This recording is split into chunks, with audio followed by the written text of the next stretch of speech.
Hello, I'm Guadalupe Mendoza Jr. I'll be the story lead, and my partner's name is MicKinley. She's the art director, and together we came up with a story called A Boy Who Shattered Time. And this is a story about a young boy named Jin whose interests are mind games and puzzles, but his favorite toy is a Rubik's Cube. Jin, at age 10, is a highly motivated child who has a challenge for himself, and that is to complete the Rubik's Cube. So one Monday morning, Jin took over the Rubik's Cube and decided that once and for all he will accomplish it. However, little did he know that the Rubik's Cube was an actual time travel instrument. Jin jumped into pure excitement upon the completion of the cube, and then the cube started glowing on its colors. This surprised Jin because of his excitement. After completing the cube, it took him by surprise that the cube started glowing on its own, and a little portal opened that had dragged Jin into the future.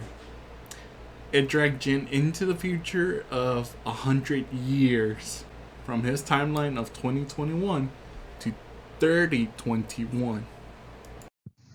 At the blink of an eye, Jin happened to land into a futuristic school for gifted children with amazing intelligence. Jin was so shocked the school had flying buses, hoverboards for kids instead of bikes, and were all using holographs for communication.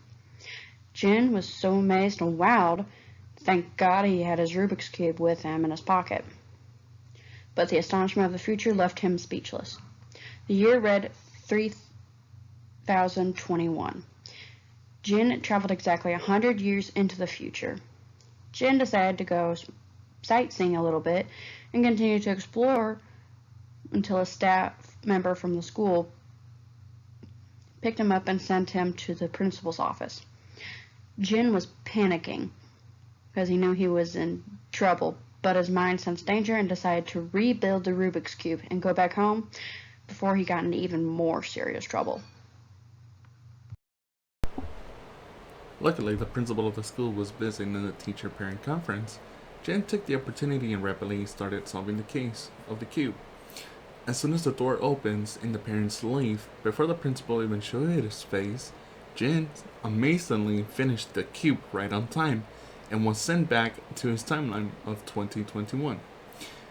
And after his arrival to his normal timeline, Jin was shocked that everything seemed back to normal.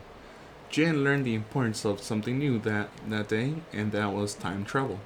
So Jin decided to break the cube as he knew it was an instrument of danger, and resumed with his older mind games and puzzles instead, but no more in the interest of a Rubik's Cube. Jin versus science, he was able to defeat the odds against all for time travel as he returned safely back home like nothing ever happened.